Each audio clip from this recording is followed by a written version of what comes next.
आज की इस वीडियो में आपको बताया जाएगा इंग्लिश स्पीकिंग को जो है स्टार्टिंग से हम कैसे बोल सकते हैं। ये वीडियो बाइलिंगुअली होगी, हिंदी और इंग्लिश दोनों में समझाने का प्रयास करेंगे। तो आइए अपनी वीडियो को स्टार्ट करते हैं। लेकिन स्टार्ट करने से पहले आपसे एक रिक्वेस्ट है कि यदि आप चैनल पर नए हैं तो चैनल को सब्सक्राइब करके वीडियो को अपने दोस्तों तक शेयर कर दीजिएगा।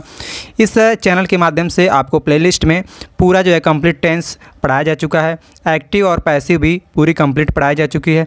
आपको डायरेक्ट डायरेक्ट और इनडायरेक्ट जो है पूरा पढ़ाया जा चुका है, तो आप प्लेलिस्ट में जा करके देख सकते हैं। यदि आपको हिंदी भी देखना है, क्लास 12th और 10th की हिंदी का काव्य खंड देखना है तो आप उसे भी देख सकते हैं। यदि आपके दोस्त हैं तो आप उन्हें तक भेज भी सकते हैं। तो आइए अपनी वीडियो को हम स्टार्ट करते हैं।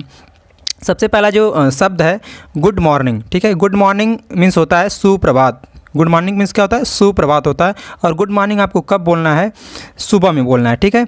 अब देखिए ये कैसे बोलेंगे। जैसे आपके सामने कोई टीचर्स हैं, ठीक है, टीचर हैं तो आप बोल सकते हैं गुड मॉर्निंग टीचर, या good morning papa, good morning uncle, good morning children, ठीक, good morning to all of you, ठीक है। इस तरह से आप बोल सकते हैं, ठीक है। और उसी तरह से गुड आफ्टरनून मीन्स होता है शुभ दिन या दोपहर के बाद का नमस्कार। अगला सेंटेंस आप उसी तरह से बना सकते हैं जैसा हमने पहले बनाया था। उसके बाद गुड इवनिंग शाम का नमस्कार, और गुड नाइट मीन्स होता है शुभ रात्रि अर्थात रात्रि का नमस्कार। ये तो सभी लोग जानते थे।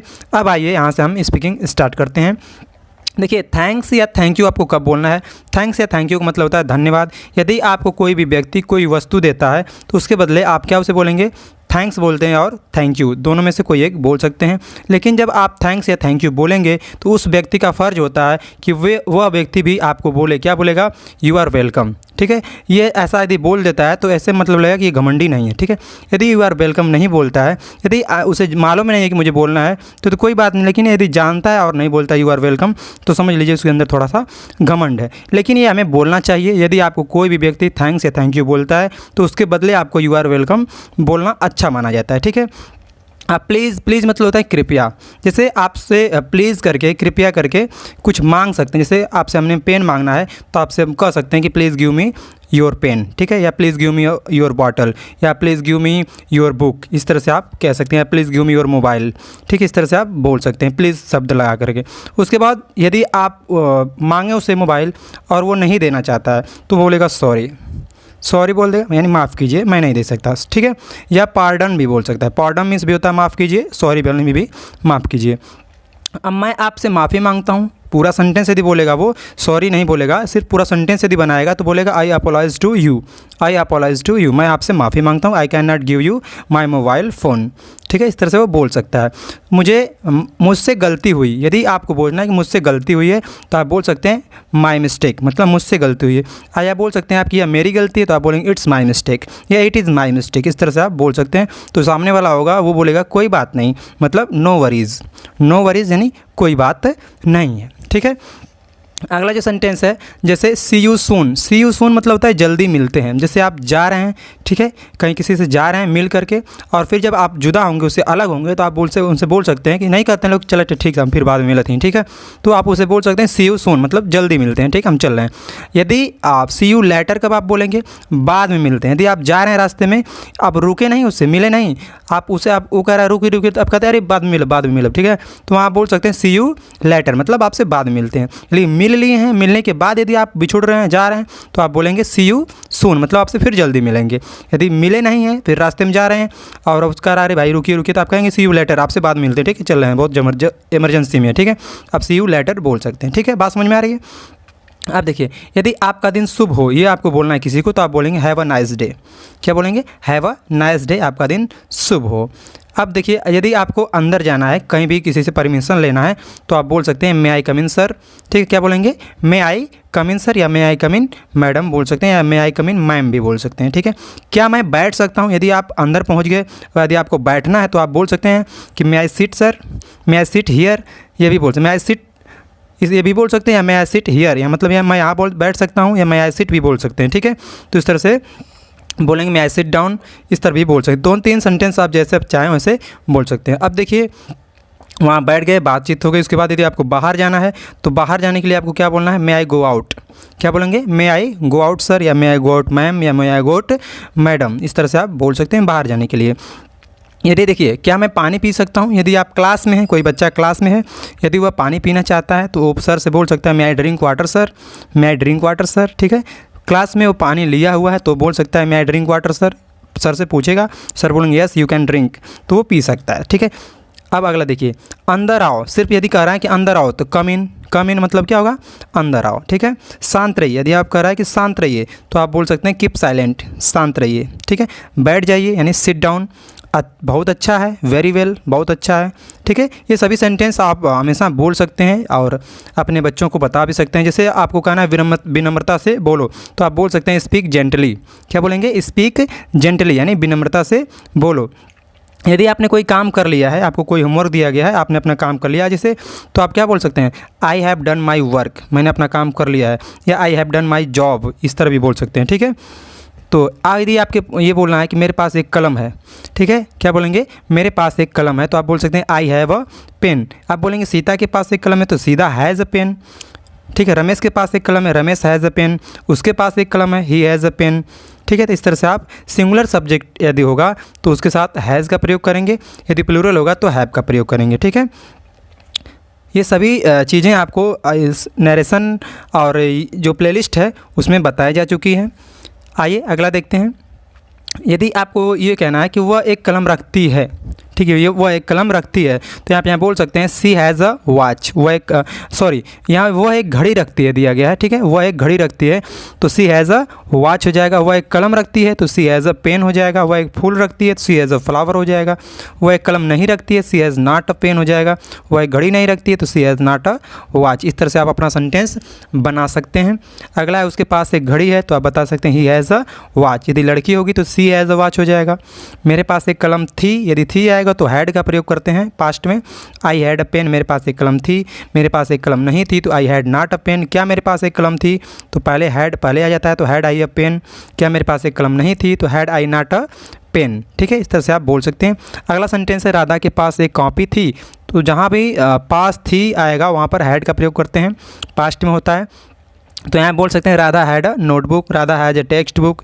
ठीक है, राधा हैड अ मोबाइल, इस तरह से आप बोल सकते हैं। जैसे अगला सेंटेंस है, वह एक अध्यापक है, तो आप बोल सकते हैं ही इज़ अ टीचर। वह एक अध्यापक है, ही इज़ अ टीचर। वह एक नर्स है, सी इज़ अ नर्स, क्योंकि नर्स कौन होती है? लड़की होती है, तो सी का प्रयोग करेंगे वह के लिए। ठीक है, वह एक नर्स है, सी इज़ अ नर्स। वह एक अध्यापक है, ही इज़ अ टीचर। वह एक कवि, ही इज़ अ पोइट। वह एक चपरासी, ही इज़ अ पियोन। इस तरह से वो आप बोल सकते हैं। निगेटिव यदि बनाना है कि वह एक अध्यापक नहीं है तो आप बोल सकते हैं he is not a teacher, he is not a peon, he is not a player. इस तरह से आप कोई भी सेंटेंस बना सकते हैं। तुम एक खिलाड़ी हो, यदि आपको बोलना है तुम एक खिलाड़ी हो तो आप बोल सकते हैं यू आर अ प्लेयर। आप कहेंगे तुम एक खिलाड़ी नहीं हो, you are not a player. आप बोलते हैं क्या तुम एक खिलाड़ी हो, जब पहले क्या आ जाएगा तो इज़ आर एम पहले लगा लेंगे। आर यू अ प्लेयर, क्या तुम एक खिलाड़ी नहीं हो, are you not a player. इस तरह से आप बोलेंगे। ठीक है, अगला सेंटेंस है कि मैं एक डॉक्टर हूँ, आप बोल सकते हैं आई एम अ डॉक्टर। मैं एक किसान हूँ, आई एम अ फार्मर। मैं एक टीचर हूँ, यानी मैं एक अध्यापक हूँ, तो आप बोल सकते हैं आई एम अ टीचर। ठीक है, मैं एक अध्यापक नहीं हूँ, I am not a teacher. क्या मैं एक अध्यापक हूँ, एम आई अ टीचर। तो ये जो है आप इस तरह से अनेकों सेंटेंस बना सकते हैं। हमने आपको इस तरह से आपको बनाकर बताया है। आइए अगला सेंटेंस देखते हैं। वह एक नर्स थी, वह एक नर्स थी, यदि पास्ट में हो गया। यहाँ देखिए इज़ लग गया है, या टाइपिंग मिस्टेक है, इज़ नहीं होगा, यहाँ क्या होगा, वाज होगा। ठीक है, वाज का प्रयोग होगा। वह एक नर्स थी तो आप बोल सकते हैं सी वाज अ नर्स। ठीक है, वह एक नर्स नहीं थी तो she was not a nurse. क्या वह एक नर्स थी, तो वाज पहले आ जाएगा। ठीक है, वाज सी अ नर्स। क्या वह एक नर्स नहीं थी तो was she not a nurse. ठीक है, अगला सेंटेंस, मुझे स्कूल आना पड़ता है, मुझे स्कूल आना पड़ता है। इस टाइप से अगर कोई सेंटेंस आएगा तो आप बोलेंगे I have to come to school, I have to come to school. उसे स्कूल आना पड़ता है, he has to come to school. यदि सिंगुलर होगा तो हैज़ टू का प्रयोग, प्लूरल होगा तो हैव टू का प्रयोग, और ये प्रेजेंट में होगा तो हैज़ टू और हैव टू का प्रयोग करते हैं बाध्यता प्रकट करने के लिए। ठीक है, यदि आपको बताया जाए कि पापा को काम करना पड़ता है तो father has to do work. Mummy को खाना बनाना पड़ता है, mother has to cook food. ठीक है, इस तरह से आप कर सकते हैं। अगला जो सेंटेंस है दिया है इसमें कि मुझे काम करना पड़ता था, पास्ट में चला गया, बाध्यता पास्ट में प्रकट हो रही, तो आप बताएंगे I had to do work. मुझे काम करना पड़ता था, I had to do work. मुझे अपना काम करना पड़ता था, I had to do my work हो जाएगा। उसे अपना काम करना पड़ता था, ही हैड टू डू। अगर लड़की होगी तो हर वर्क हो जाएगा, लड़का होगा तो हिज वर्क हो जाएगा। ठीक है, अगला है उसे स्कूल जाना पड़ता था, तो सी हैड टू। अगर पढ़ता था आएगा, बाध्यता हो रही, तो हैड टू का प्रयोग करते हैं। किसका करते हैं, हैड टू का प्रयोग करते हैं, ठीक है। तो उसे स्कूल जाना पड़ता था, तो आप बताएंगे, अगर लड़की मानेंगे उसे तो आप बताएंगे she had to go to school, she had to go to school, ठीक है। यदि लड़का मानेंगे तो he had to go to school हो जाएगा, ठीक है। अगला सेंटेंस है कि माता जी को भोजन बनाना पड़ता था, तो mother had to cook food, mother had to cook food. यदि पास्ट में बाध्यता होगी तो हैड टू का, प्रेजेंट में बाध्यता होगी तो हैज़ टू या हैव टू का प्रयोग करेंगे, ठीक है। अगला सेंटेंस है वह बाजार जाएगी, वह बाजार जाएगी, she will go to market, क्या बोलेंगे, she will go to market, वह बाजार जाएगी, ठीक है। मैं अगर बात पूछना है आपको, बताना है कि वह बाजार नहीं जाएगी, she will not go to market करेंगे, ठीक, क्या बोलेंगे, she will not go to market. मैं बाजार जाऊंगा, I will not go to market, मैं बाजार नहीं जाऊंगा, I will not go to market. देखिए आई के साथ सेल भी प्रयोग होता है, ठीक है, I shall not go to market कर सकते हैं, क्या पता है, आई और वी के साथ सेल का प्रयोग होता है। तो यदि आपको कहना है कि वह बाजार जाएगी तो she will go to market, वह बाजार नहीं जाएगी, she will not go to market. मैं बाजार जाऊंगा, I shall go to market, मैं बाजार नहीं जाऊंगा, I shall not go to market, ठीक है। यदि क्या पहले आएगा तो विल सेल पहले लगा लेंगे, जैसे कि आपसे कहना है कि क्या वह बाजार जाएगी तो will she go to market, क्या वह बाजार नहीं जाएगी तो will she not go to market, ठीक है। अगला है कि मैं रोज़ स्कूल आऊँगा, I shall come to school daily, I shall come to school daily, ठीक है।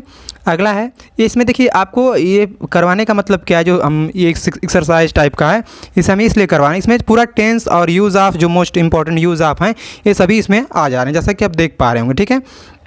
अगला जो सेंटेंस है कि तुम अपना काम करोगे, तो आप बोलेंगे, आप क्या बोलेंगे, you will do your work, तुम अपना काम करोगे, you will do your work. मैं अपना काम करूँगा तो आप बोल सकते हैं आई शैल डू माई वर्क, ठीक है। तुम हिंदी पढ़ सकते हो, यू कैन रीड हिंदी, तुम उर्दू पढ़ सकते हो, यू कैन रीड उर्दू, तुम संस्कृत पढ़ सकते हो, यू कैन रीड संस्कृत, ठीक है। इस तरह से आप बना सकते हैं। जैसे आपसे कह दिया जाए वह हिंदी नहीं पढ़ सकती है तो सी कैन नॉट रीड हिंदी। तुम दौड़ सकते हो, यू कैन रन, तुम दौड़ नहीं सकते, यू कैन नॉट रन। क्या तुम दौड़ सकते हो, कैन यू रन। क्या तुम नहीं दौड़ सकते, कैन यू नॉट रन, ठीक है। इस तरह से आप अनेकों सेंटेंस बना सकते हैं। और ये आज फर्स्ट वीडियो है, अगली वीडियो में आपको पूरा टेंस जो है कंप्लीट बताया जाएगा। पूरे टेंस जो है जैसे प्रेजेंट से लेकर के, ठीक है, प्रेजेंट के चारों भाग, पास्ट के चारों भाग और फ्यूचर के चारों भाग, यानी टोटल कितने 12 हो, यानी 12 जो है पूरा कंप्लीट जो है इसे मिला करके आपको स्पीकिंग करना बताने का प्रयास हम करेंगे। तो आपसे मिलते हैं अगली वीडियो में, तब तक के लिए जय हिंद।